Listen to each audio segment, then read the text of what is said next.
Informatique, le titre du cours c'est Algèbre relationnelle. Et on va faire le lien avec les requêtes SQL. Ça commence à aller ici, ce bouton-là? En haut à droite, ouais.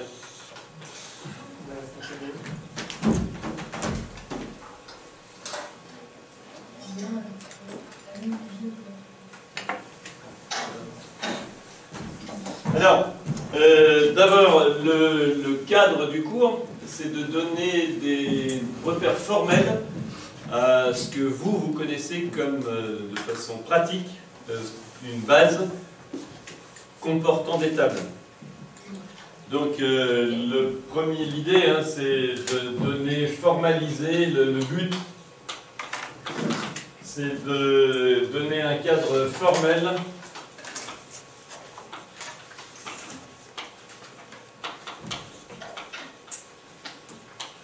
à la notion de table, à la notion de base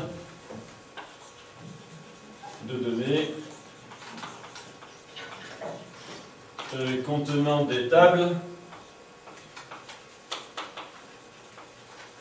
Parce qu'en fait, ce que vous avez vu dans les cours, c'est un truc qu'on appelle une base de données. Ça contient des tables. Et chacune de ces tables qui sont constituées, en fait, qui ont chacune ce qu'on appelle des enregistrements. Comment tu dis, Thomas, qui ont des lignes? Oui. Qui ont des lignes. Hein. Voilà. Des lignes contenant des données. Des lignes de données. Donc, vous voyez que ça c'est du vocabulaire, si j'ose dire, issu des fiches que vous a présenté M. Baréchal tout au début. On avait les tables, c'était des feuilles, il y avait des lignes, et puis les feuilles étaient regroupées dans un gros tiroir, quoi. Donc évidemment maintenant tout ça est informatisé, mais néanmoins le vocabulaire est resté. On appelle encore ça une table, des lignes de données regroupées par colonne. Alors peut-être que Thomas a prononcé le mot champ. Colonne, ou parfois quand même on écrit ça un champ, les champs. Dans une ligne, il y a plusieurs champs regroupés par... les données sont regroupées par colonne ou par champ. Alors, justement, formalisme et vocabulaire. Donc, formalisme, vocabulaire. Alors, on prend une table qui contient n colonnes.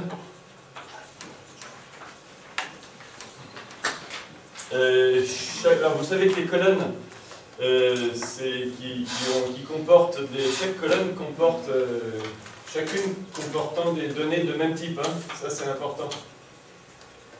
Comportant des données alors c'est soit des chaînes de caractères, soit des nombres, soit des dates, des données de même nature, de même type informatique. En tout cas, ça s'appelle une table de relations. Une table relationnelle.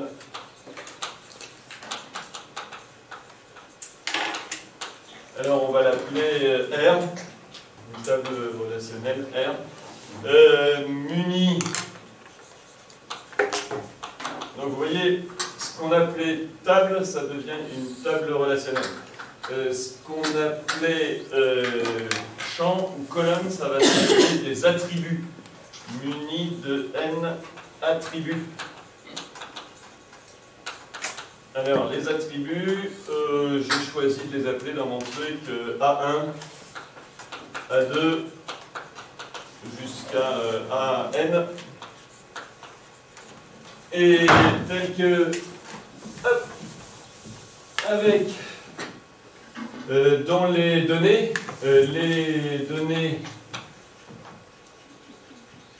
de type, dans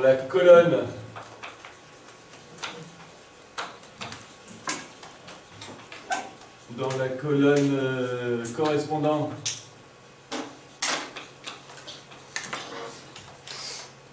à, à l'attribut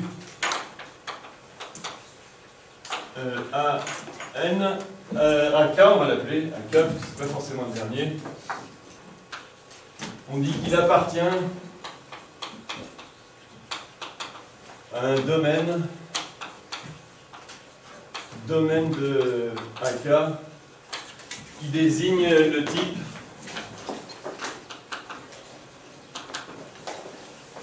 donc par exemple qui désigne l'ensemble des valeurs possibles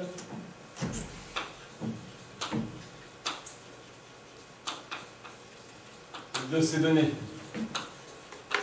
Exemple, par exemple, si votre type c'est int, le domaine de l'attribut en question, ça sera grand N. Si c'est une chaîne de caractères de 4 éléments, ça sera l'ensemble de toutes des mots de 4 lettres. Donc on dit que S, on dit que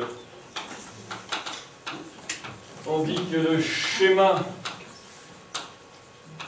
alors ça aussi c'est un mot de vocabulaire qui est important à connaître, ça c'est le schéma de la table relationnelle,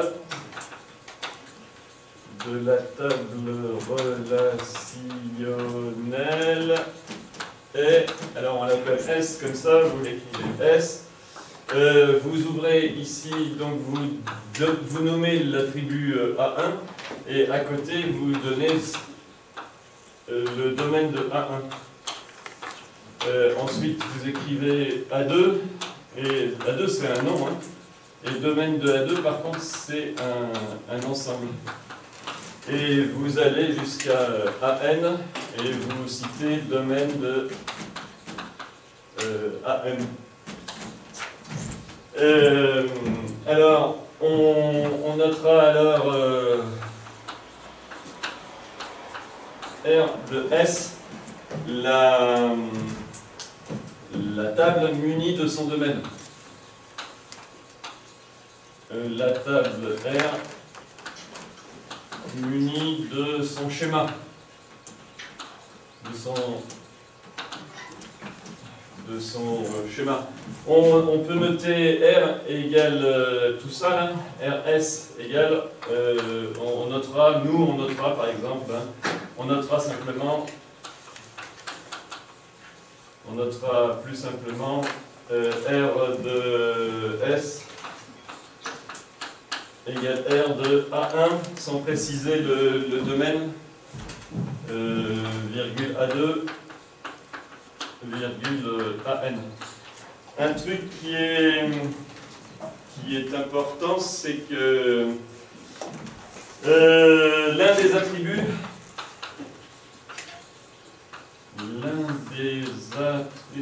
est ce qu'on appelle en général, si la table est bien construite, une clé primaire. Et une clé primaire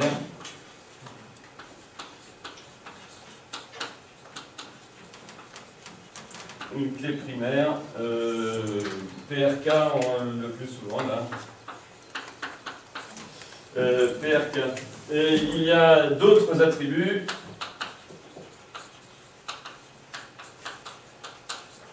Peuvent être ce qu'on appelle des clés secondaires. Des clés secondaires. Alors c'est quoi une clé secondaire? C'est la clé primaire, c'est forcément un attribut ou ça peut être un C'est vrai. Étoile.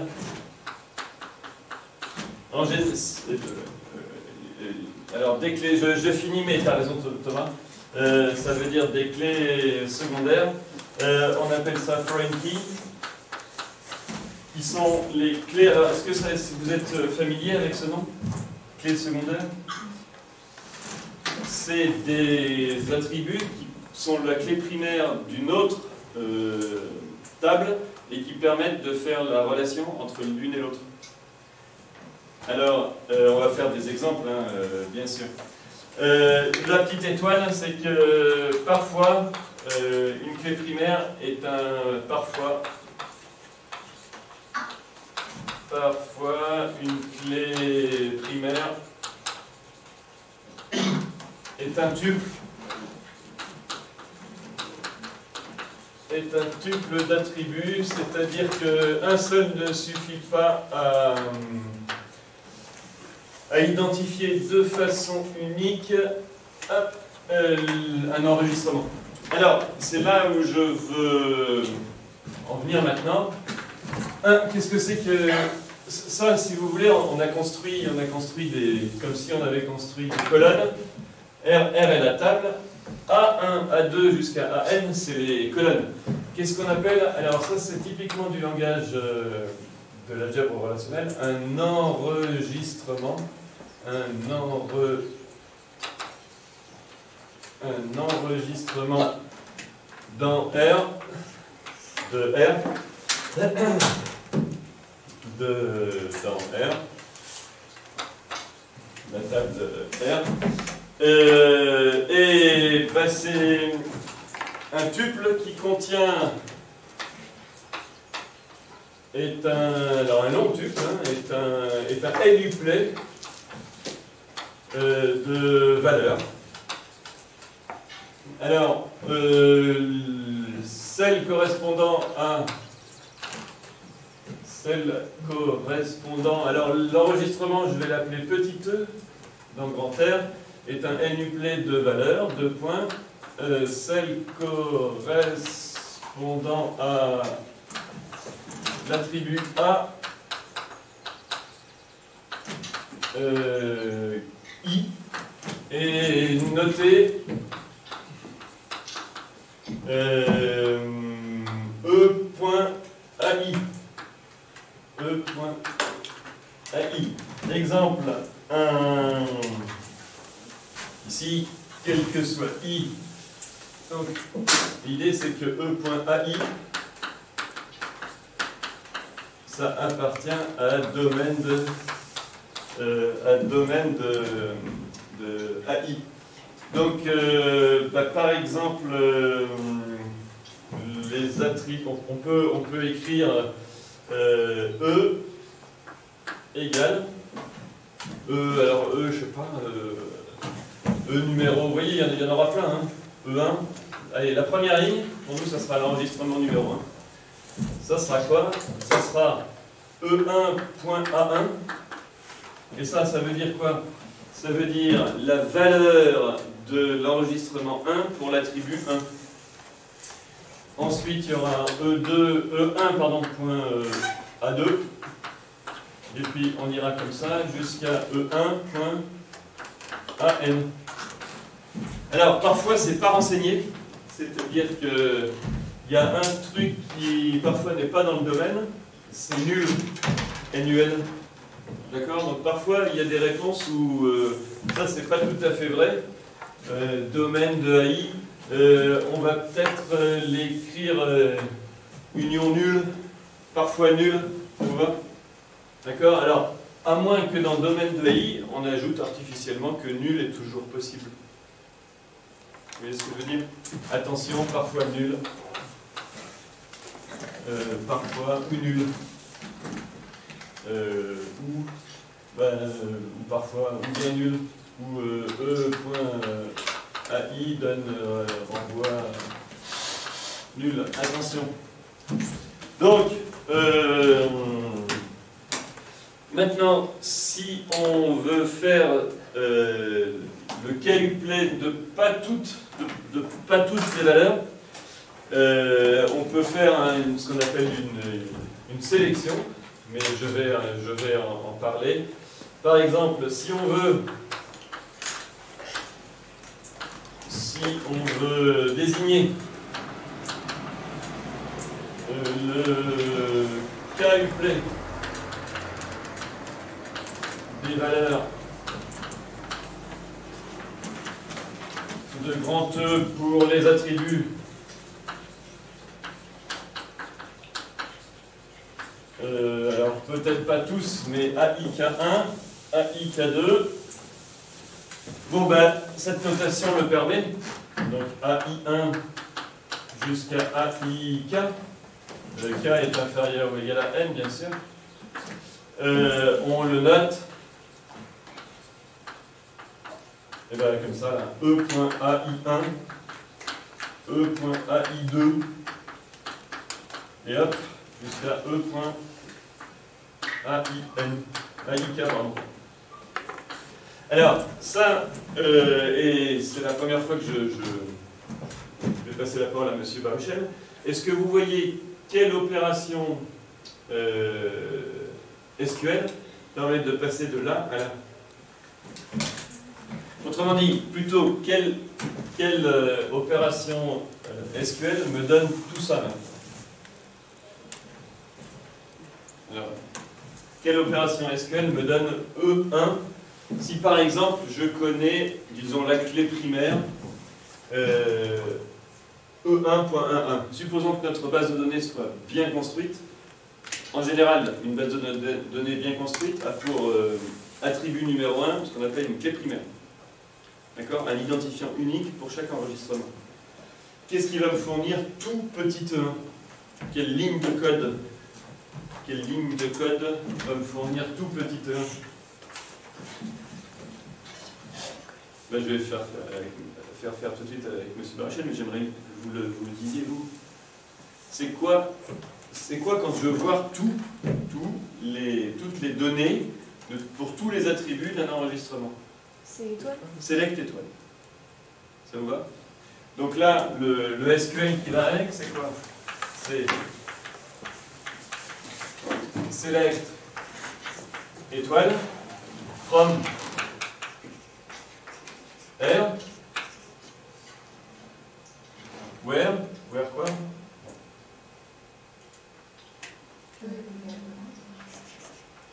Pas tout à fait. Where E1.A1. Donc ici, ça aura un nom. Hein. Where E1.A1. Donc ça sera le nom. Hein, ça va? Égal, je sais pas, égal ou A1 égale E1.1. Ça vous va? Ou A1 where A1 égale E1.1. Ça vous va comme ça? Et celui-là là? Et celui-là là? Qu'est-ce que ça change? C'est quoi cette requête SQL là?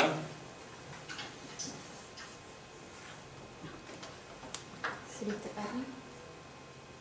Eh bien, on sélecte AI1, AI2, AI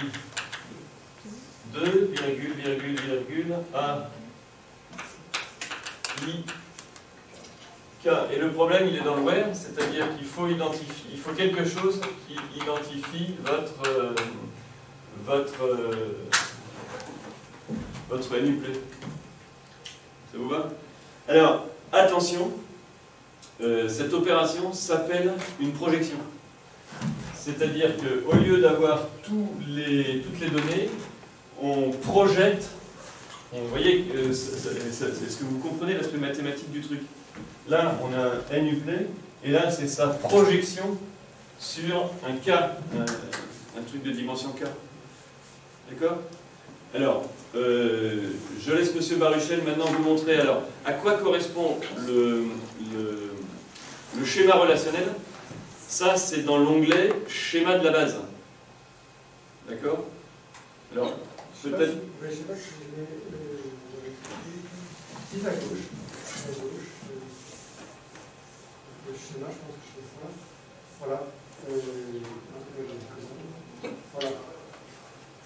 Donc là, nous avons bon, à gauche, bien sûr, les différentes tables.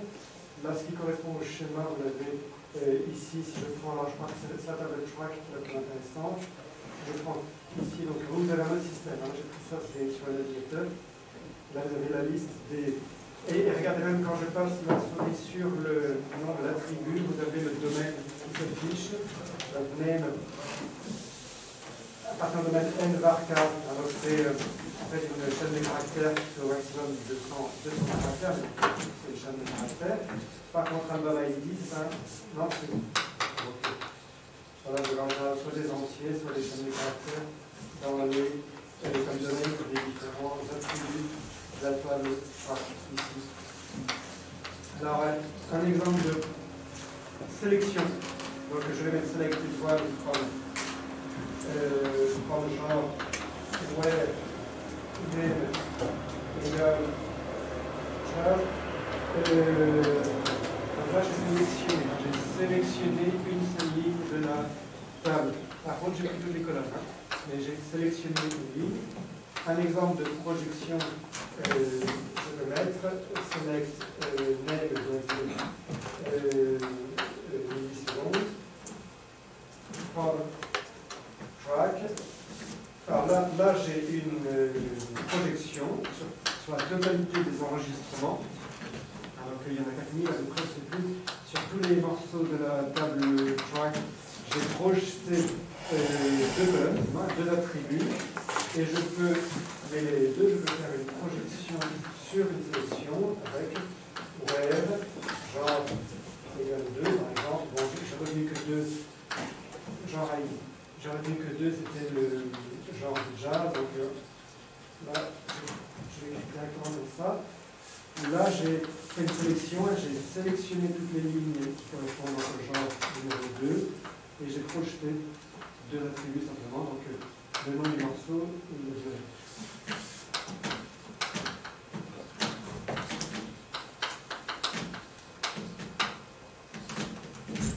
Alors, le mot-clé du SQL est select pour toutes les requêtes que vous connaissez. C'est parce qu'en fait, on fait à chaque fois une sélection. Toute requête de ce type est une sélection, y compris quand on sélectionne toutes les lignes. Donc, on commence toujours par select. Et après, vous avez le nom des attributs que vous projetez. Juste après le select, malgré la proximité du mot-clé select, ici, ce n'est pas là. Ce n'est pas ce qui caractérise la sélection, mais ici, ce qui caractérise la production. On écoute juste ce qui va déterminer notre sélection, c'est après le web.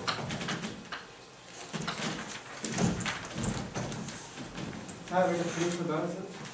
Alors, je reviens quelques instants pour vous donner des façons d'écrire, parce que ce que j'ai écrit est évidemment théorique. Dans les concours ou dans les énoncés, on vous demandera d'écrire le schéma de la base. Alors, la base... Si tu l'as, je peux la mettre, si tu préfères que je change. Ben oui, je l'ai. Elle est dans LN, New LN. Mais parce qu'en fait, son schéma est beaucoup plus simple. Donc, vous voyez que si on vous demande de donner le schéma de la base Word, il faut donner R1, R2, R3. Donc, il y a trois tables relationnelles. La table relationnelle City, la table relationnelle Country et la table relationnelle Country Language. D'accord.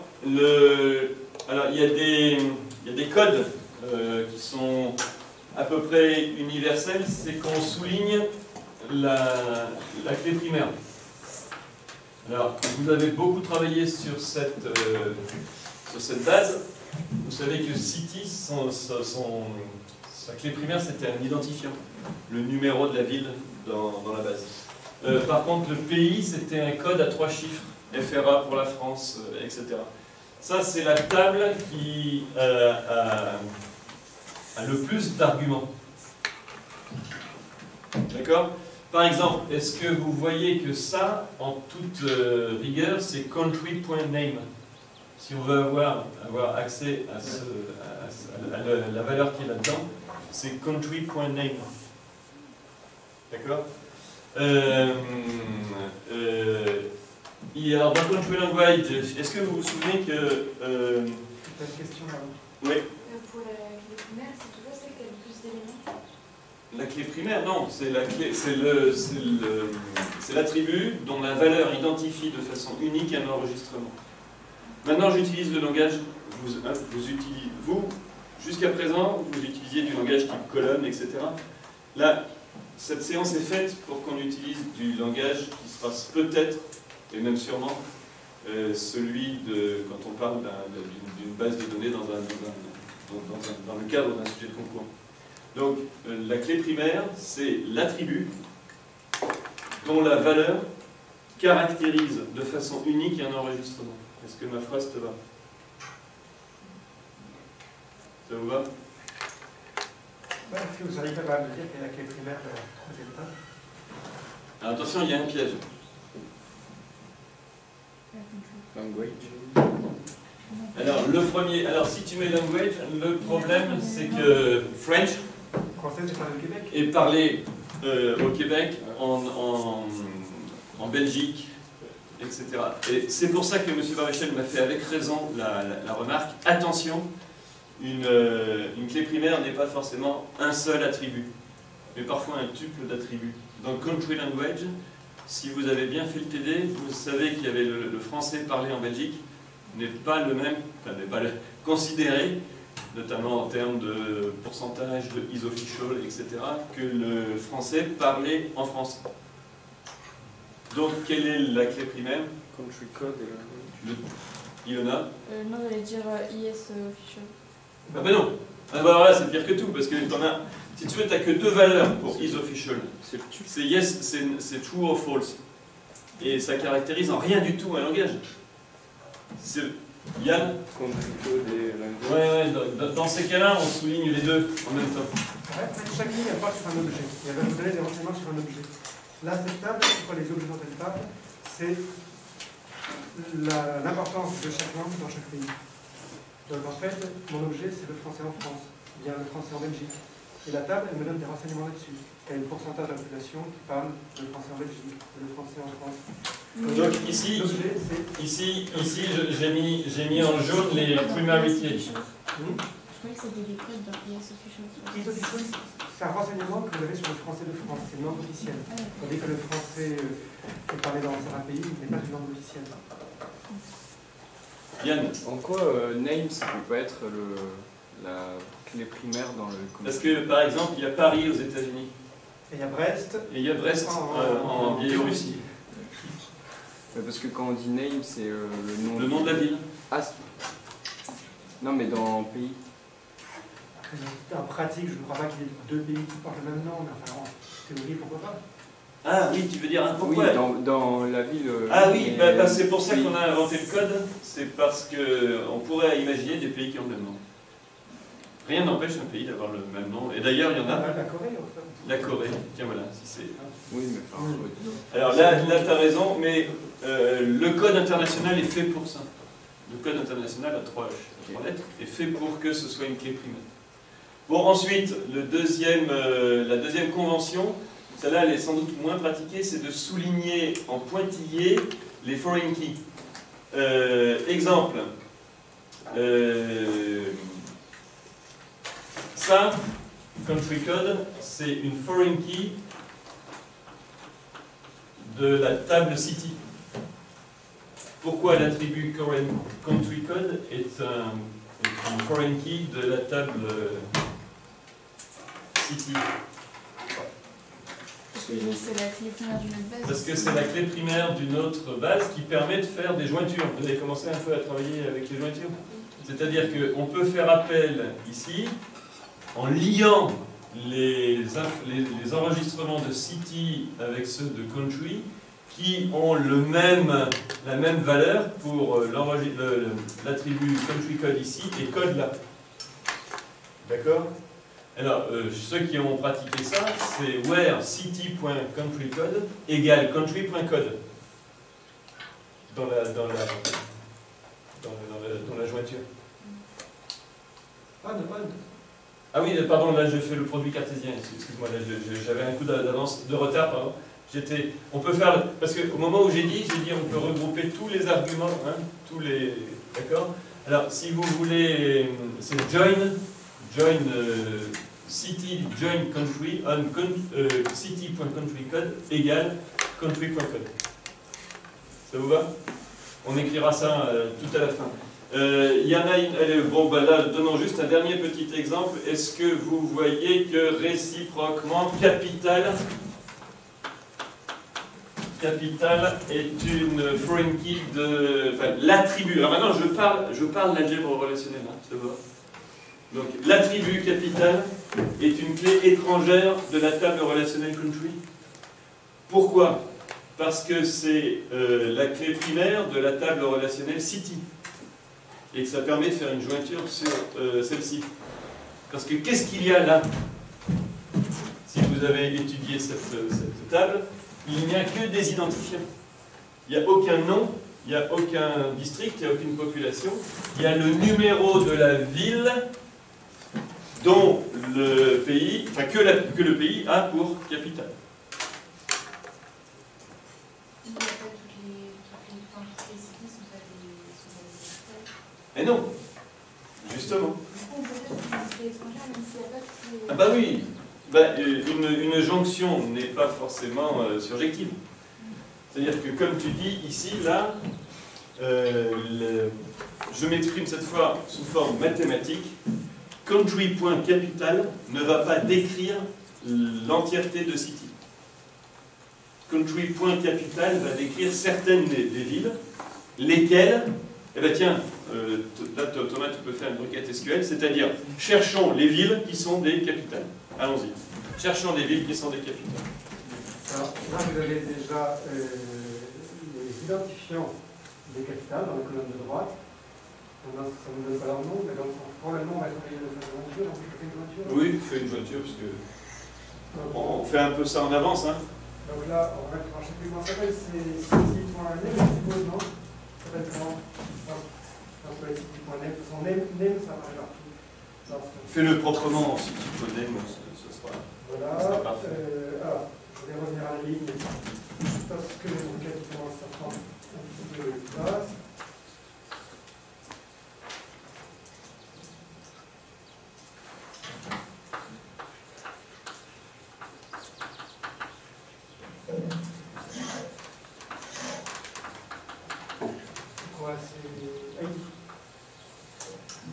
Voilà.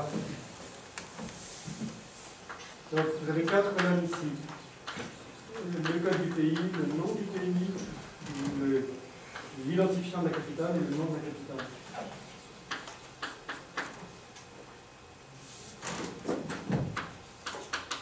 Alors, est-ce que vous voulez que je revienne sur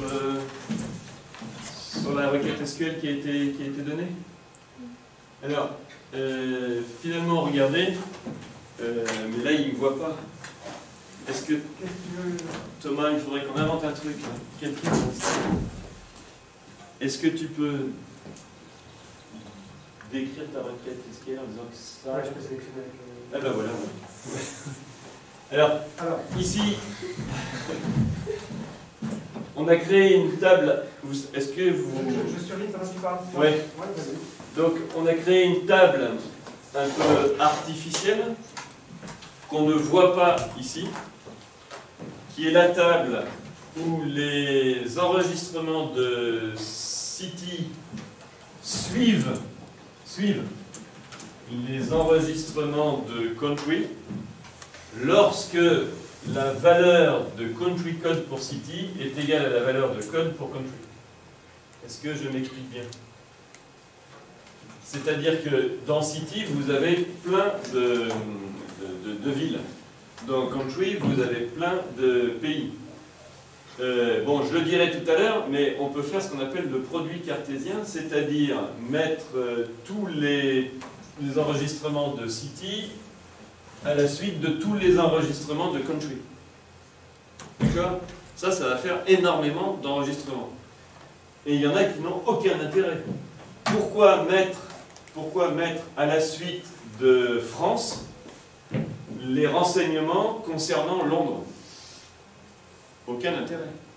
Donc nous, ce qu'on cherche, c'est mettre à la suite des enregistrements concernant France, autrement dit, dont le code commence par FRA, peut-être, là, à la fin, tous les enregistrements concernant sa capitale. D'accord? Donc, dans le produit cartésien, on ne prend que les couples de tuples, ou le code ici, et le country code là. Autrement dit, dans l'enregistrement qui commencera par FRA, il y aura tout dans cette table. Vous voyez, dès qu'on écrit from, derrière c'est une table. D'accord? Et la table qu'on appelle, nous, c'est Country Joint City sous condition. Alors, Country Joint City, qu'est-ce que c'est? Il faut vous le représenter comme étant la table des enregistrements où il y a, ça commence par un code, il y a tous les attributs du pays dont le code est comme ça, et à la suite, vraiment à la suite, il y a les attributs correspondant à sa capitale qui ont été extraits de la table City. Autrement dit, on a si ça c'est un NUPLAY et ça c'est un PUPLAY, on a un N plus PUPLAY dans la table join. D'accord? Et à ce moment-là, on peut aller en chercher. Alors, pour aller en chercher dans le début, on écrit country point. Et pour aller les chercher à la fin, on écrit city point. D'accord? Alors, attention, parce que ça, c'est mon troisième point. Là, on a fait un peu les choses dans le désordre. Mon deuxième point, c'est projection et sélection. Mon troisième point, c'est jointure. Alors, très rapidement, projection, est-ce que vous avez compris ce que c'était? Selon les attributs, alors on va reprendre les mêmes A1, AI1, jusqu'à AIK. Alors, qu'est-ce que c'est? Ça, c'est certaines des colonnes, quoi. Ça vous va? Et peut-être un mot sur la densité, tu sais, quand on dit tout le monde. Ouais. Non? Ça, je le fais avec renommage. Ah, d'accord. Renommage dynamique. Alors, alors, on pose. Ça s'appelle X. Hein, on pose. Bon, alors là, attention. Il y a des sujets qui l'utilisent. Bon, d'autres non. On pose X, le domaine restreint sur lequel on projette. C'est-à-dire, au lieu d'avoir toute la table R, c'est R c'est A1 jusqu'à AN. Ça vous va? Donc, nous, on prend que les colonnes sur lesquelles on veut travailler. En algèbre relationnelle, c'est-à-dire qu'on va projeter sur un K-uplet d'attributs. Ce K-uplet, je l'appelle grand X. AI1, AI2, AIK. Alors, qu'est-ce que la table on a? C'est comme ça, hein, le pi signifie projection. Ici, vous mettez X, et là, vous mettez R. Alors, qu'est-ce que c'est? C'est E.X lorsque E appartient à R. Et ça, c'est... Alors, E.X, c'est un truc qui est... E appartient à la table R, c'est-à-dire que c'est l'ensemble des tuples de la forme E.AI1, E.AIK, E.AIK, lorsque E décrit R. Donc, ce qui est important ici, enfin, le nouveau, c'est pas du vocabulaire, c'est une notation. C'est ça. Projection sur l'ensemble d'attributs de la table. Alors, ce qu'on peut faire, c'est des projections avec renommage. Projection avec renommage. Projection avec renommage. Et projection avec opération dynamique. Alors, projection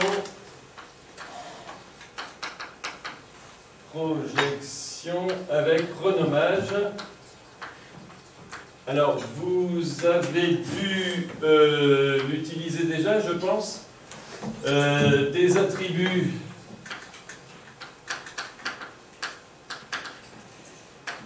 A1, AI1 jusqu'à, je sais pas, AIK, en d'autres trucs qui vous plaisent plus, BI1 jusqu'à BIK. Autrement dit, le truc qui s'appelait Head of State, vous décidez que c'est Chief ou Commander. Oui, c'est donc ici, on écrira la nouvelle table. Donc on écrira, on note alors pi comme ça, et ici, alors là, vous voyez, on est obligé de redonner les noms des A qu'on va changer. Donc AI1, hop, on fait un peu comme les systèmes dans le pivot de Gauss. AI1 est remplacé par BI1, virgule, 3 petits points, AIK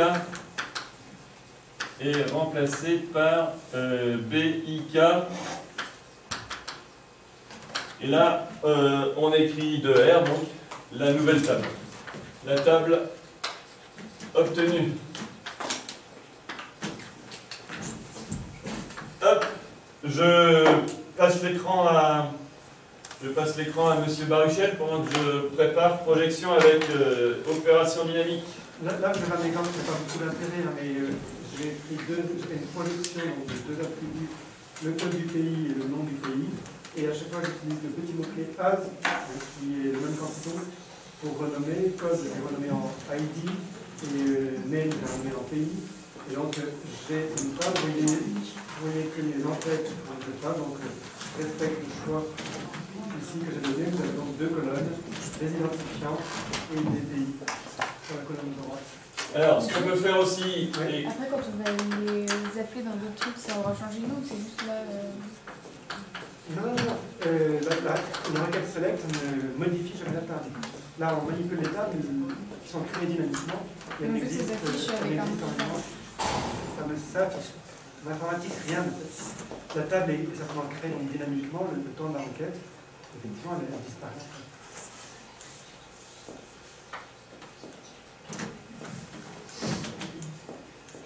Dans projection avec opération dynamique, si on veut,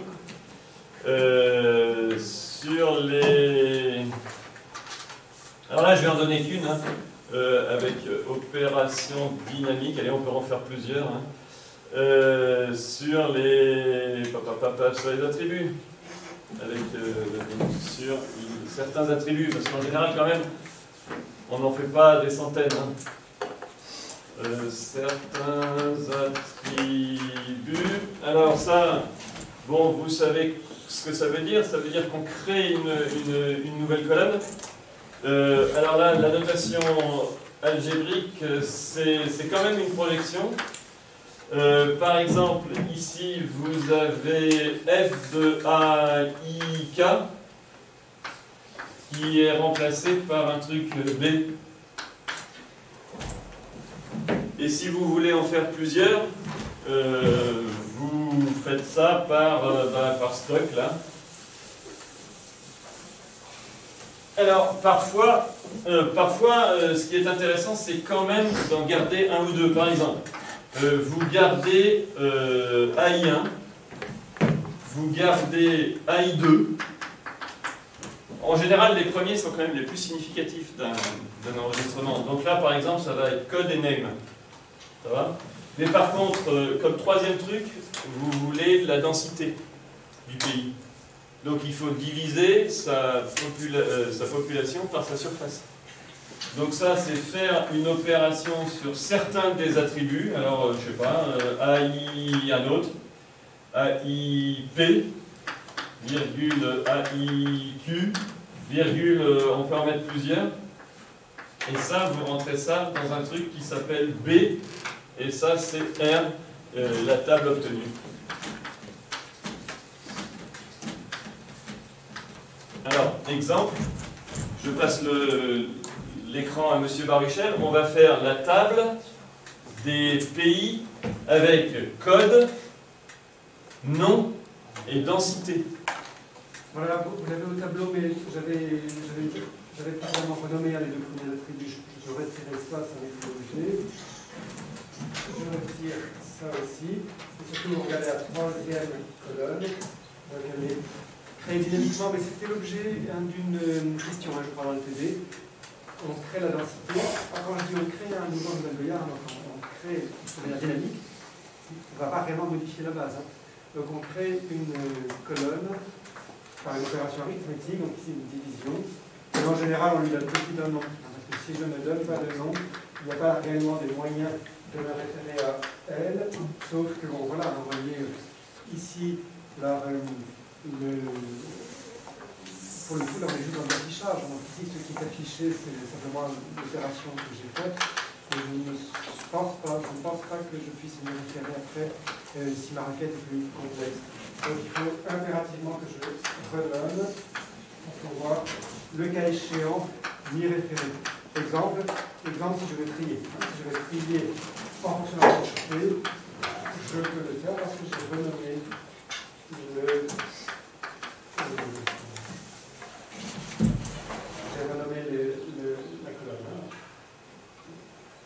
Alors, ce que je vous conseille, c'est d'écrire ici les exemples de requêtes SQL qu'a pris M. Baruchel. Hein. D'accord? Vous voulez que je le refasse ou... Mais... Donc ici, c'était quoi? Ah. Pour le précédent? Là, ben, je vous le dis, parce que j'ai plus la place. Là, tu avais pris quoi?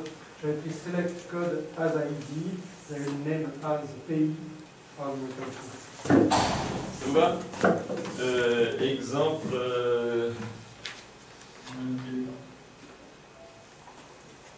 Je le mets où? À droite. À gauche? Là, alors, select. Qu'est-ce que tu as. J'ai mis code as ID, j'ai mis name as pays. Code as ID comme ça, virgule name as pays from country, je sais.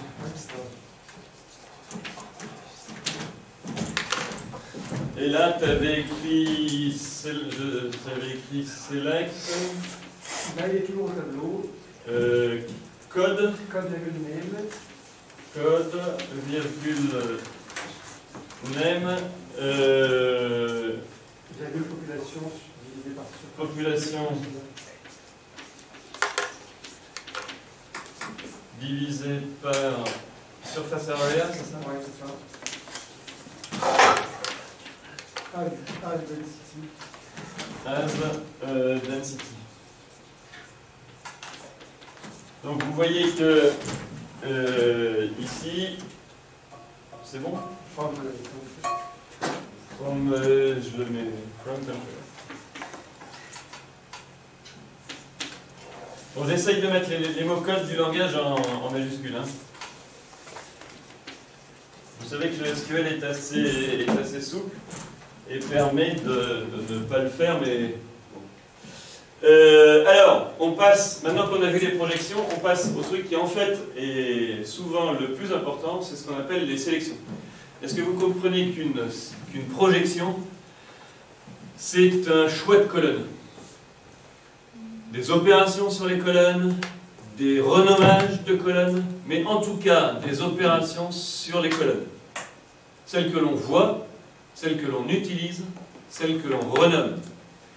L'autre mot-code qui pour l'instant n'est pratiquement jamais apparu et qui pourtant a la plus grande importance dans les recherches de bases de données, c'est quoi?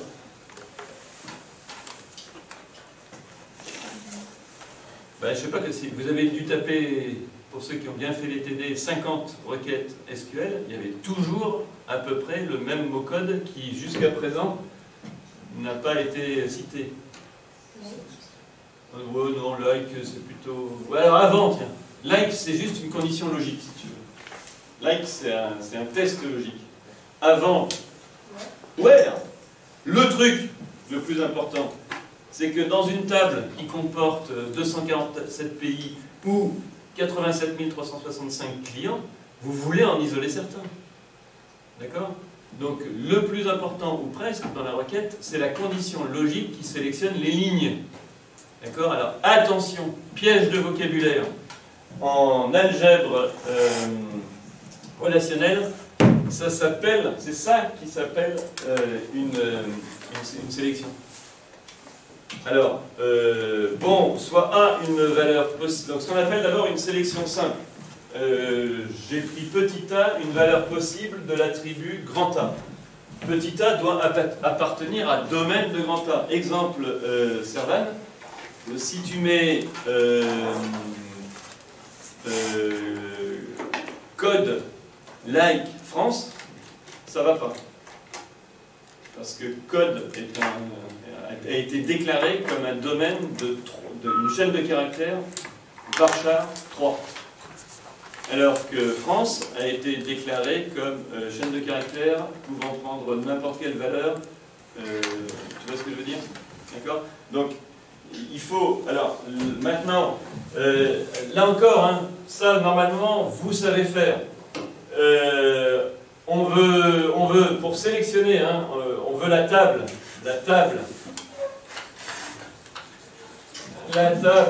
qui ne contient... Alors, c'est une table virtuelle, hein.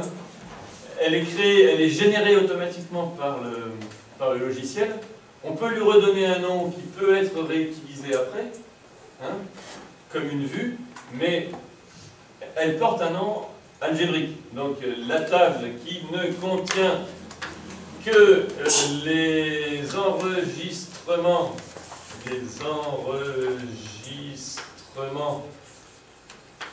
je vais les appeler petit e de R, tel que E.A égale A, et nos T et E, et je monte là-haut. Donc, là intervient maintenant le deuxième mot le plus important, parce qu'en fait, une requête SQL, c'est quasiment tout le temps une projection et une sélection. Alors, elle s'appelle comme ça, là, sigma, comme sélection. On écrit en dessous, alors, si c'est une sélection simple, on écrit A égale petit a de grand R. Alors, qu'est-ce que c'est? C'est les E appartenant à R, tels que E.A, donc la valeur de E pour l'attribut A, égale petit a. Et là, la requête évidente, c'est quoi? Alors, pour l'instant, est-ce que vous comprenez que là, on ne fait aucune projection a priori? Donc on fait select all from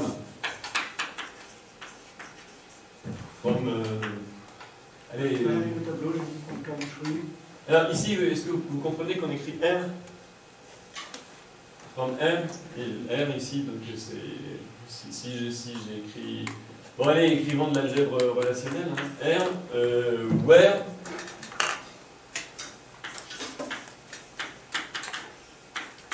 R.A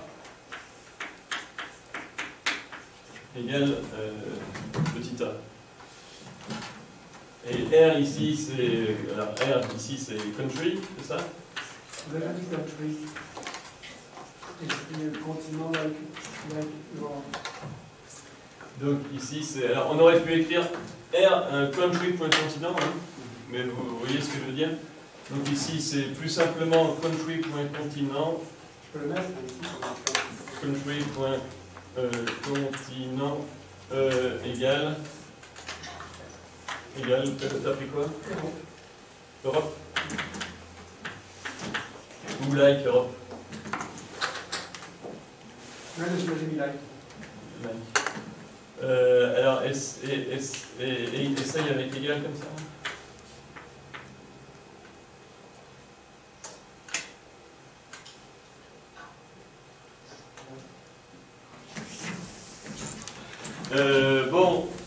Plus simple, version simplifiée, ou bien version plus simple, version simplifiée.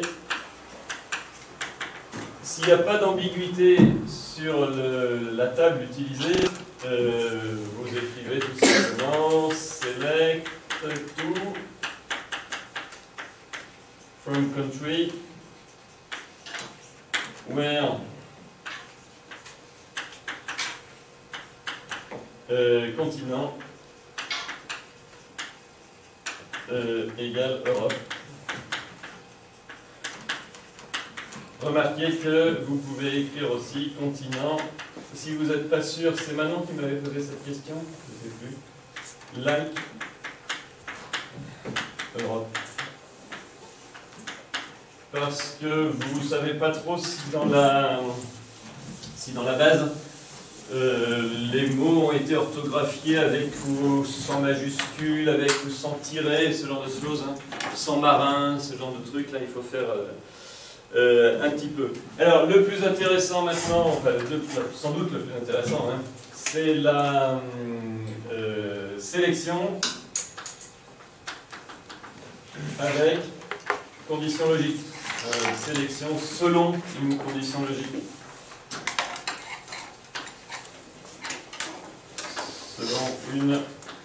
En fait, le critère de sélection peut être à peu près n'importe quoi d'intelligible par un ordinateur qui donne lieu à un booléen qui peut être true ou false.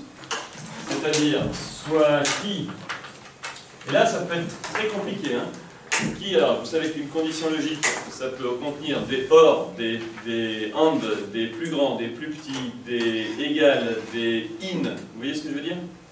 N'importe quelle condition exprimable à l'aide des comparateurs compris par le SQL qui peut générer un true ou un false, un booléen. Donc soit qui, une condition logique. Alors, il faut que cette condition logique soit exprimée dans une syntaxe qui permette à SQL, justement, d'évaluer le fait qu'elle soit vraie ou faux. D'accord? Donc, il faut connaître, mais ça ressemble ça beaucoup à Python, je ne sais pas si vous avez vu. D'accord? Donc, soit qui, une condition logique, vraie ou fausse, hein, qui peut être, bon, qui doit avoir que deux possibilités, hein, qui peut être vrai true ou false, hein, qui peut être vrai ou faux. Hein. Vrai ou fausse, et à l'exclusion avec tiers exclu. Hein. Alors, qu'est-ce que c'est la sélection? On note. Alors regardez, ça ressemble beaucoup à... On note... alors là, j'écris plus ce que c'est que la table, hein. Je n'écris plus que la notation. Alors regardez, on fait sélection, ici, on écrit qui en dessous, ici on écrit R, et ça c'est l'ensemble des E appartenant à R, tel que E vérifie qui. Ou alors ici vous mettez qui est vrai pour dans l'enregistrement E. Qui est vrai pour les valeurs de l'enregistrement E. Hein. Ça c'est pareil que d'écrire ici qui est vrai pour les valeurs. Alors n'importe lesquelles, hein. Ça peut être ce que vous voulez.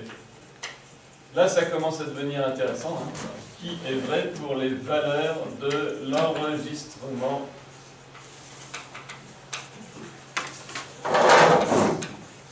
Petit e.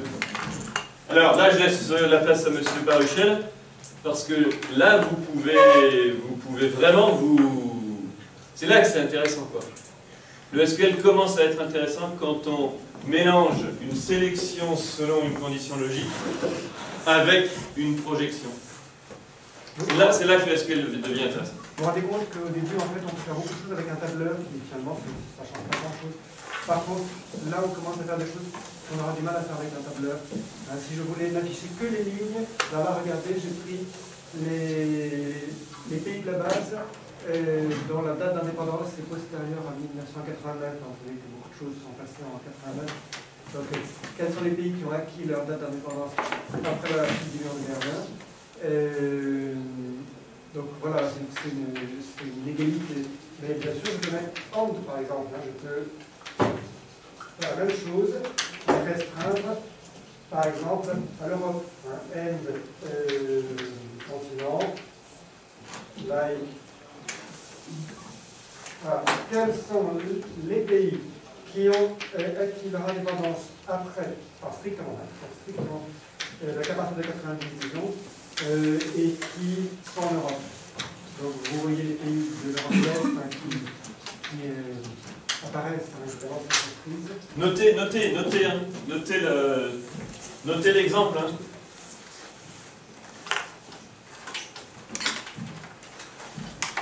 Alors, les comparaisons hein, sont très utilisées quand on utilise des bases de données, on a souvent des données approximatives et on va les encadrer, mais on peut encadrer aussi en SQL.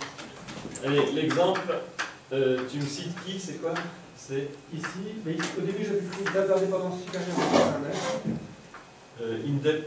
Indep hier supérieure à 1989, et puis après, j'ai rajouté le continent. Ou égal? Là, j'avais mis supérieur à 1989. Ah non, j'avais mis strictement supérieur.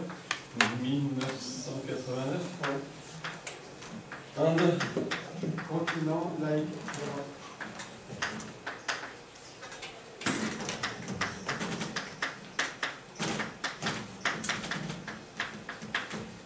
Bon, ben voilà, ça c'est typiquement une condition logique. Parce que, alors, qui égale, hein, qui deux points, ou qui j'appelle qui, hein, allez, qui égale, mais qui c'est tout ça, quoi. Hein. Allez, qui égale tout ça, hop. Alors, et c'est là que la recherche d'informations dépendra beaucoup de votre connaissance des possibilités de comparaison, d'égalité et de test logique. Alors, après, vous pouvez recopier la... Vous voyez, ça, là, faire ça, obtenir ça, là. Ça c'est le... Siki, c'est ça. Cette table-là, c'est le résultat de select étoile from country. Vous voulez que je la réécrive ou vous l'avez au tableau, là? Je l'écris, select.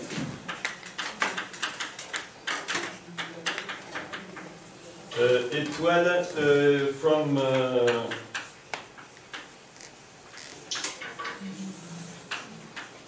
country where, et vous voyez que c'est ça le mot-code le plus intéressant. C'est ça qui traduit. Where qui en fait? Where qui? Ça y est, il n'y a plus besoin d'écrire. Ce que j'ai écrit au-dessus. Donc voilà. Donc en fait, quand vous utilisez where, il faut que vous compreniez que derrière, vous devez... C'est comme un test logique de Python. Dans une boucle while, derrière le while, il doit y avoir une expression qui, une fois évaluée, donne lieu au retour d'un booléen qui est true ou false. Il va le tester sur tous les enregistrements de la table. D'accord, il n'y a pas besoin, si vous voulez, d'écrire comme en Python for L in je sais pas, une table, if machin ou while machin.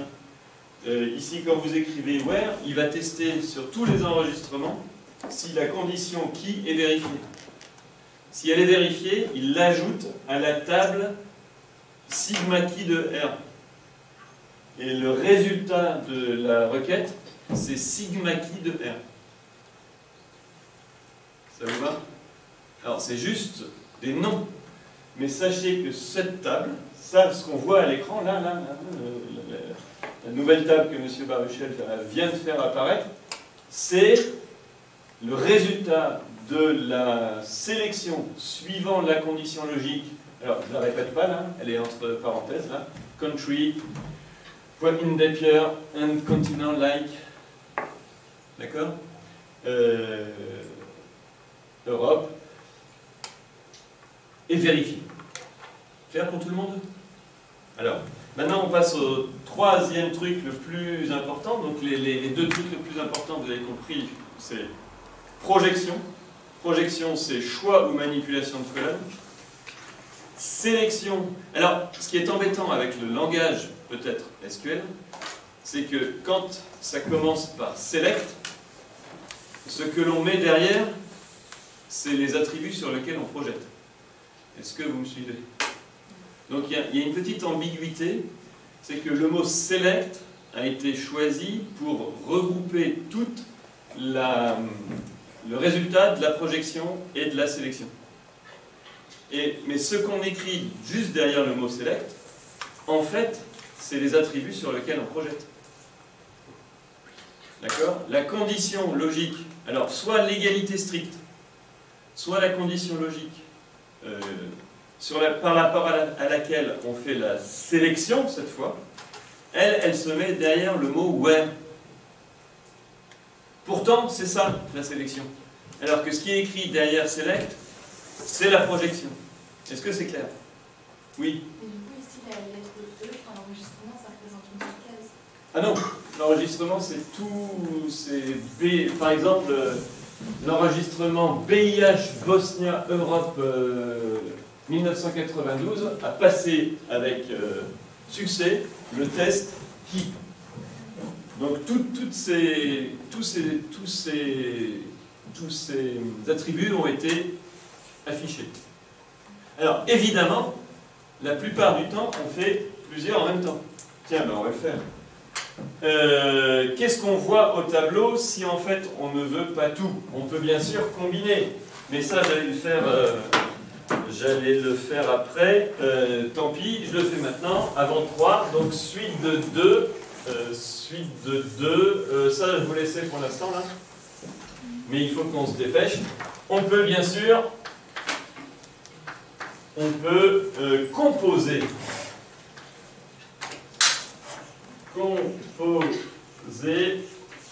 Projection et sélection. Projection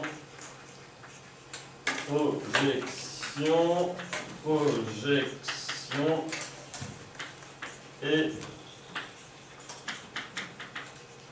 sélection. Exemple, ce que vous voyez, exemple, la table virtuelle, la table résultat de la requête, Thomas, je t'écoute. Il s'appelle comment le code? Code, non? De code de quoi? Dans ta code, oui. C'est marqué, non?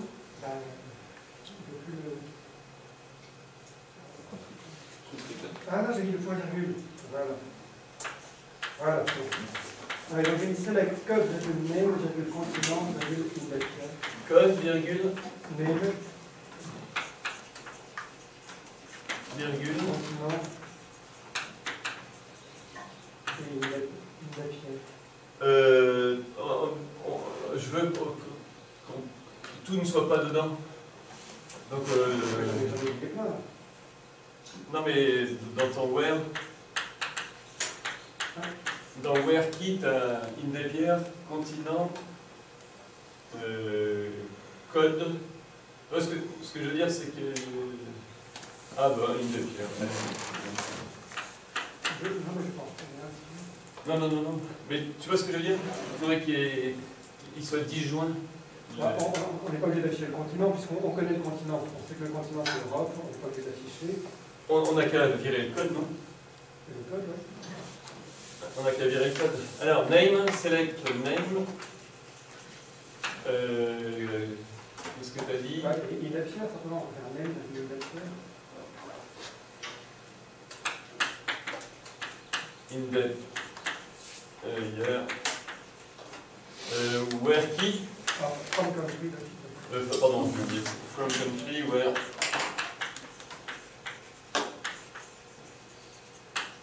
Tu t'adaptes à chaque fois ou tu mets juste en dessous?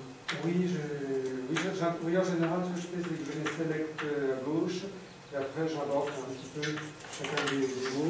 Et quand le from commence à devenir un petit peu gros parce qu'il y a des jointures, ben, j'adapte encore par rapport au from. Ou le where aussi, parfois le where, il y a plusieurs conditions. Alors, je peux le faire ici, le problème c'est qu'en fait, je vais pas toutes les lignes à la fois.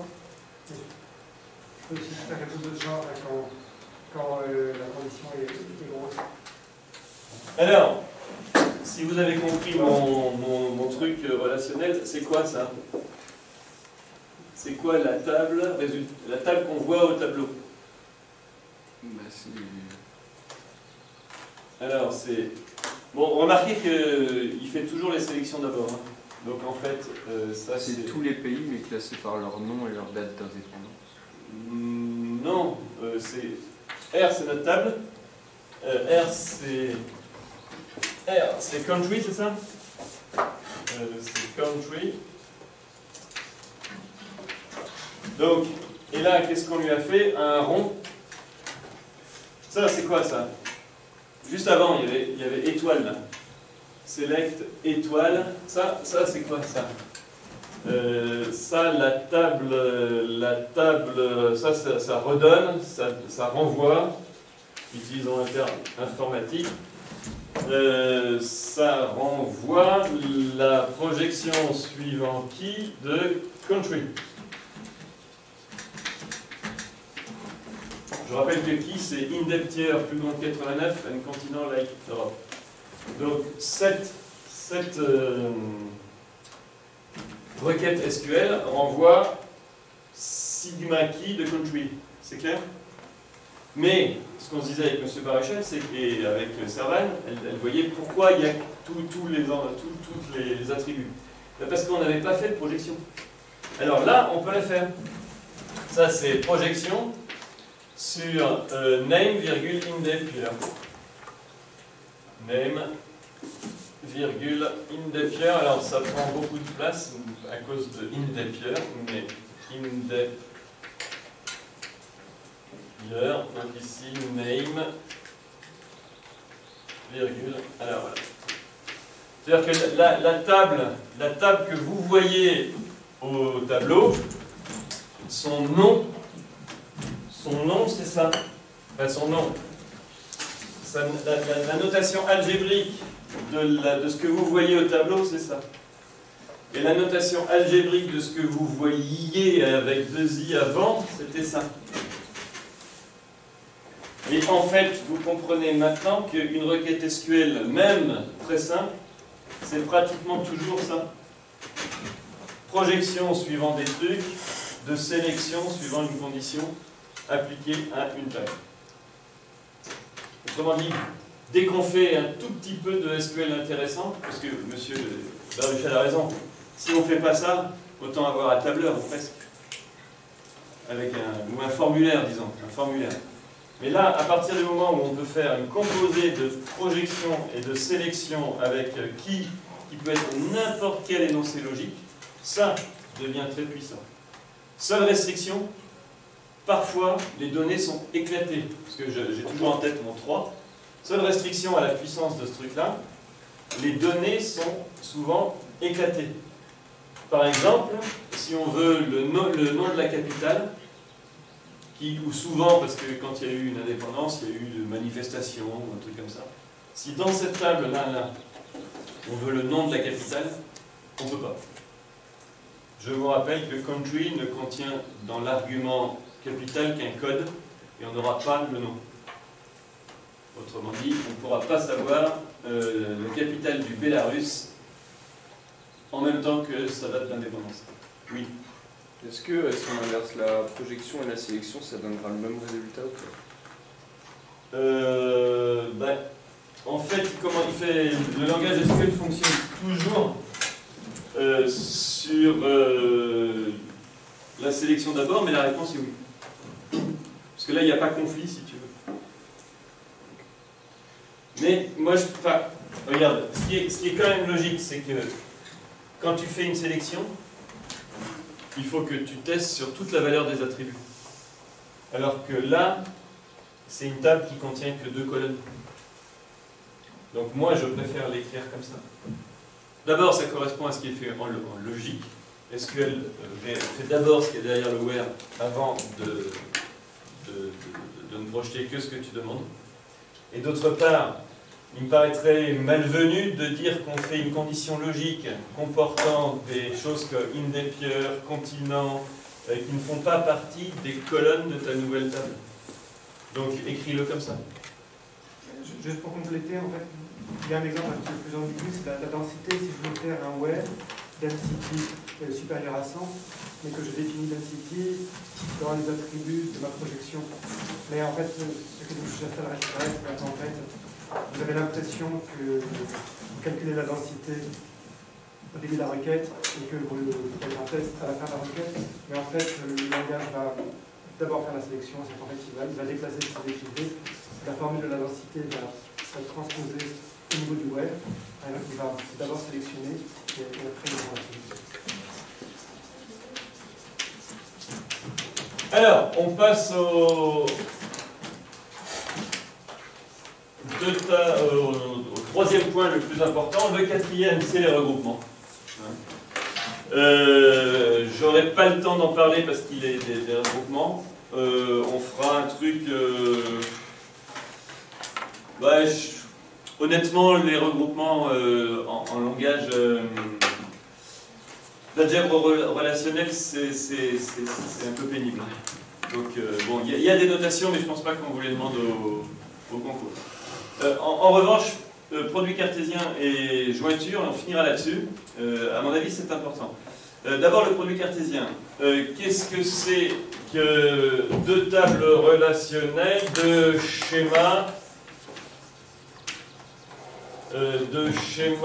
respectifs? Alors, le schéma S. Donc, quand on veut nommer complètement une table, vous savez qu'on écrit R, parenthèse S, comme city avec tous ces blabla là. City, machin. Donc ici, j'écris S, c'est juste les attributs. Donc lui, c'est A1, j'en avais pris combien? J'en avais pris AN. Et l'autre, je vais l'appeler S', et ses attributs, je les appelle B1 jusqu'à VP. C'est quoi R croix R'? Alors, attention à cette...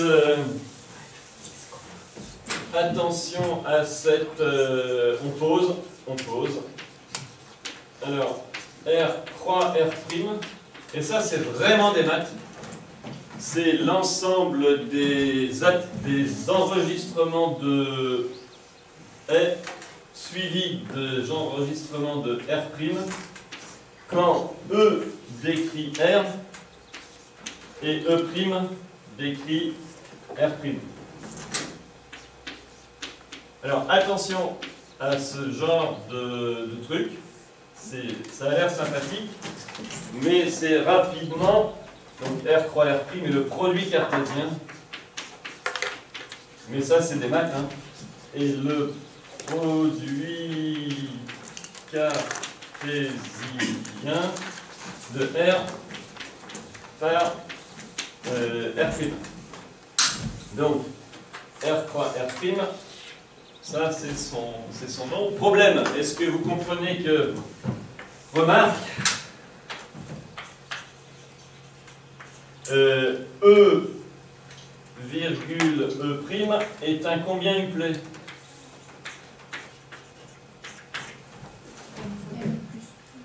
Non, un combien uplet. Qu'est-ce que ça veut dire E à côté de E', hein? C'est de la concaténation. C'est N plus P. N plus P. Et quel est le schéma le schéma de R croix R', c'est quoi? A1 jusqu'à AM, virgule, B1 jusqu'à DP, on est d'accord? Alors, il y a deux problèmes au produit cartésien.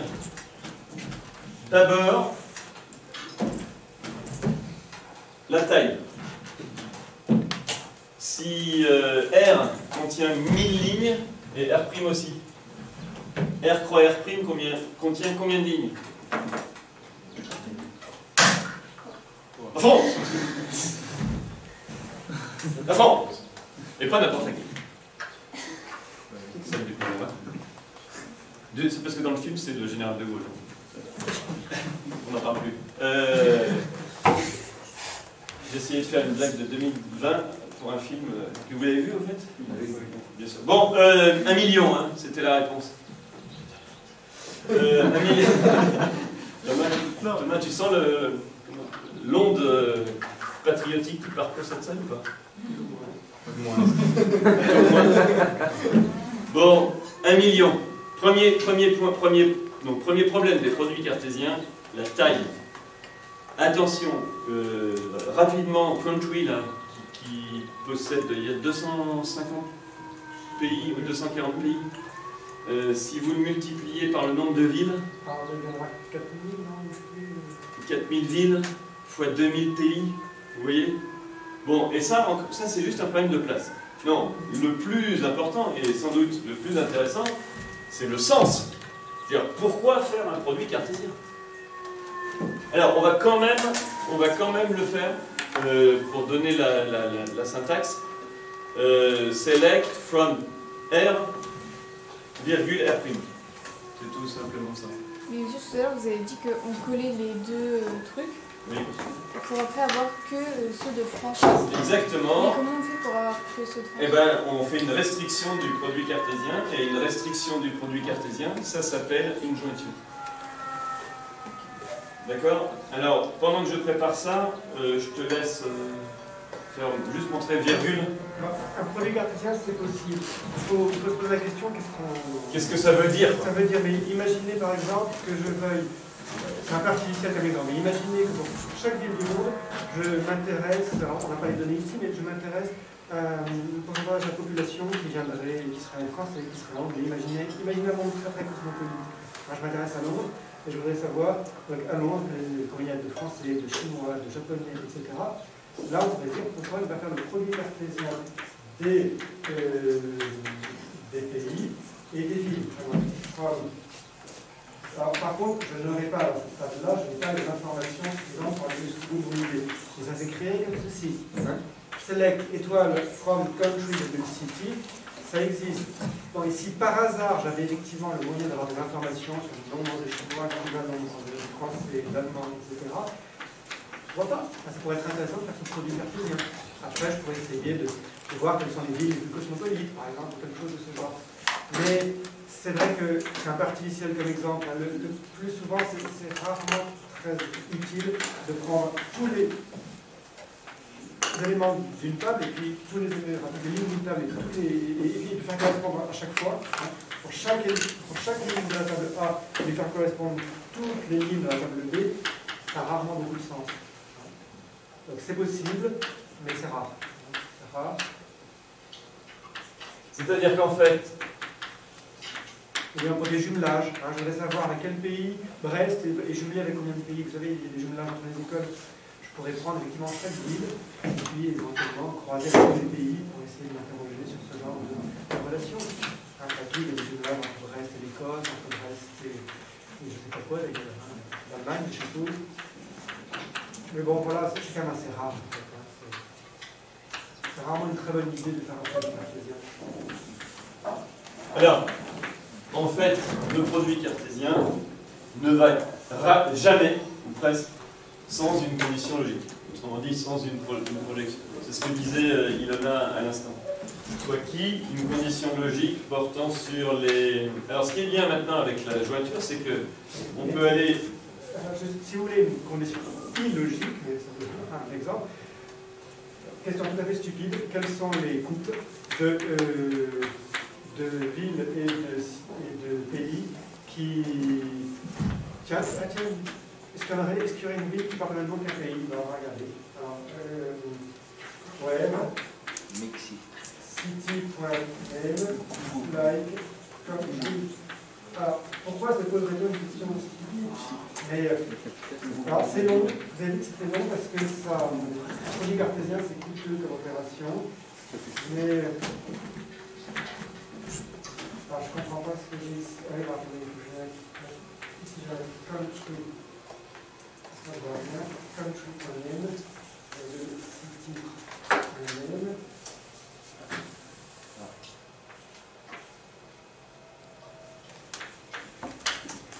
Voilà. Alors, vous avez les exemples de villes portant le nom d'un pays. Et en général, c'est, vous voyez, c'est toujours le même cas. C'est toujours une ville la ville principale d'un pays qui porte un nom de pays. Ilona, je reviens. La jointure est un produit cartésien intelligent. Je m'explique. La jointure d'une table R et R' selon la condition qui, ou qui est une condition logique portant sur A1, A2, B1 jusqu'à BP, c'est, regardez, la sélection dans R.R' des enregistrements qui vérifient qui. Autrement dit, vous écrivez sigma de qui appliqué à R croix R'. Sigma de qui appliqué à R croix R'. Alors, l'immense majorité des jointures se fait sur ce qu'on appelle des égalités. Ça s'appelle des équijointures.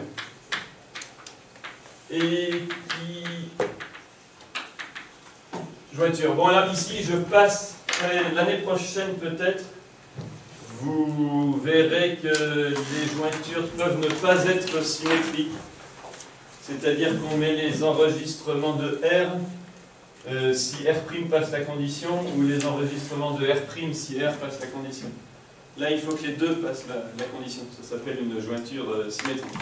Alors, bon, je répète, l'immense majorité, c'est quand qui, c'est le cas. C'est le cas quand qui est un test d'égalité lorsque qui est un test d'égalité. Tiens, Thomas, tu peux peut-être faire ça et ça des deux façons. Du produit cartésien where et tu vois ce que je veux dire? Oui, d'accord. Donc un test d'égalité entre deux attributs, entre deux valeurs d'attributs, entre les valeurs là où les valeurs d'un entre là où les valeurs. Alors, allez, j'en commence par une. La valeur d'un attribut A de Attention, ça c'est pas un exemple fabuleux. Hein. de R et c'est justement ce qu'il ne faut pas faire. La valeur d'un attribut B de R'. Autrement dit, dans ces cas-là, on écrit R. Petit papillon, c'est le petit papillon comme ça là. Alors, si vous voulez écrire, s'il n'y a pas d'ambiguïté sur le nom de A et de B, vous écrivez A égale B, R', et la table renvoyée. Ou, alors s'il y a une ambiguïté, vous écrivez ici, tac, tac, R.A égale R'.B de R' et la table obtenue. Ou plus précisément, hein, ça c'est plus précis. On peut faire ici des égalités multiples. Vous pouvez mettre on A1 égale B1, and A2 égale B7. Vous me suivez ou pas? On peut multiplier, on peut utiliser plusieurs égalités logiques. Tu as posé un exemple avec un produit cartésien multiplié Ben, c'est-à-dire que je voudrais qu'ils voient que ça renvoie à la même chose. Plusieurs égalités. Exemple, dans ces cas-là, on écrit R, qu'est-ce que j'écris A3 égale B2 et, je crois, A1 égale B7. Attention, là, j'ai pris soin de ne pas mettre des points parce qu'on peut faire ça hein, à chaque fois. Ici, si l'un des deux risque de porter le même nom, vous écrivez R point A3 et là vous écrivez R point B2. D'accord? Alors, et c'est là où ça prend tout son sens. Syntaxe nettement supérieure à celle du produit cartésien. C'est syntaxe pour obtenir ces tables. Alors, vous les avez au tableau. Pour la première, donc select. Bon, remarquez que là, vous mettez ce que vous voulez. Hein. Là encore, une jointure va toujours avec une projection. Après tout, on peut faire une jointure pure. Dans ces cas-là, c'est select étoile. Select étoile. From. Qu'est-ce que tu as choisi, Thomas? Je t'écoute. Pays capital. From country. Attends, tu veux tout? Oui, la requête. Mais en produit cartésien ou en jointure? Les deux. Alors, en produit cartésien, moi j'ai mis select country. Non, mais là c'est avec jointure. Avec jointure. Alors, attends, j'ai plus en tête. Ça va être from country join city on country.capital country join city. Donc vous mettez l'ordre dans lequel vous voulez. Hein. Ce sont des jointures symétriques. Il existe des jointures non symétriques, mais elles ne sont pas au programme. Et là tu préfères que je décale, hein, c'est ça? Oui, on. Oui, on peut décaler. On country.capital égale city.id.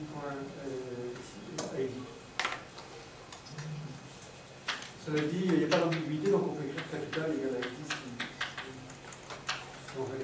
ID égale city.id. Alors, et en fait, version plus simple, select étoile, from country join city on capital égale ID. Attention parce que le coup du point, ça peut quand même être assez sympathique. Hein. Alors, est-ce que vous comprenez que ça va sélectionner cette fois dans le produit cartésien que les enregistrements pour lesquels dans la table R, dans la table country, le petit code capital est le même que l'identifiant de city dans la table des villes. Alors, une remarque, c'est qu'on aurait pu... Hop,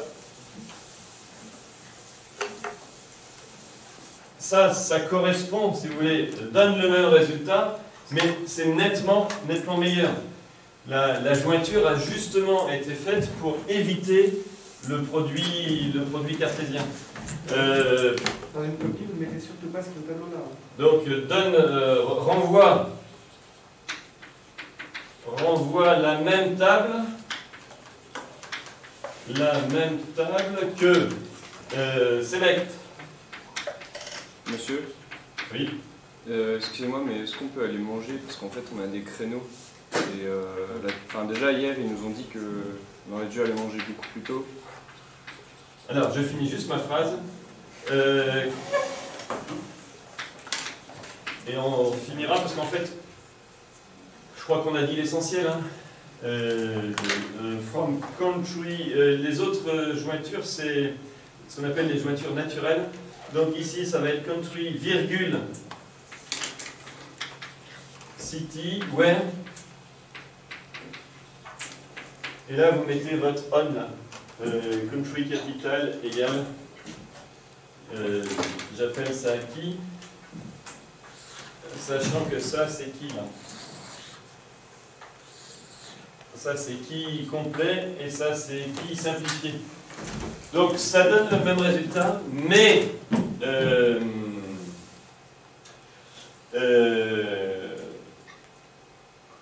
le SQL est fait pour que ça soit fait de façon optimisée, mais de façon optimisée. Mais de façon optimisée. Autrement dit, il faut faire ça et pas ça. Vert, rouge. Compris ou pas? Enfin, et c'est mon dernier mot, est-ce que vous voyez qu'il y a une façon de faire des jointures, équijointures particulièrement simple? C'est quand l'attribut porte le même nom dans chacun des deux tables. Alors, parfois, c'est pénible, parce que ça nous oblige à mettre des points machin, hein, country point machin, truc. Mais pour les jointures, c'est très pratique, parce que dans ces cas-là, vous n'avez qu'à citer le code en question. Alors, qu'est-ce qu'on peut trouver? Pas dans cette base. Non, pas dans cette base, dans l'autre. Donc, dans ces cas-là, vous n'avez même pas besoin d'écrire on condition logique, vous écrivez. Quelqu'un l'a fait ou pas? Tu leur as montré? Oui, non, mais il n'y a que ça, quasiment using. Use. Alors, vous écrivez using, nom de l'attribut qui doit être commun, à condition qu'il porte le même nom. Vous l'avez utilisé pour le Vous n'en êtes pas là? Parce que... Regardez, par exemple, imaginons que country.capital s'appelle ID. City, je sais pas, CID, un truc comme ça. Et il y aurait une CID dans la, la table des villes, et il y aurait une CID dans la table des pays. Alors, une version simplifiée de ce qu'on a écrit, c'est select étoile from country join city using CID. Brieux, ça va? Non, mais ce dernier truc, tu l'as. Ouais, non, pas. D'accord. Dans la table Chinook, elle est extrêmement bien faite pour que vous puissiez pratiquement faire toutes les jointures de façon dite naturelle, c'est-à-dire en utilisant le mot-code using plutôt que la condition logique on. La condition logique on marche tout le temps. Using est très très pratique quand la table est bien construite, c'est-à-dire quand tout est fait pour que les jointures soient le plus rapide possible. On a juste à citer l'argument de l'un qui doit être commun aux deux qui doit être beau. Ça vous va? Bon appétit.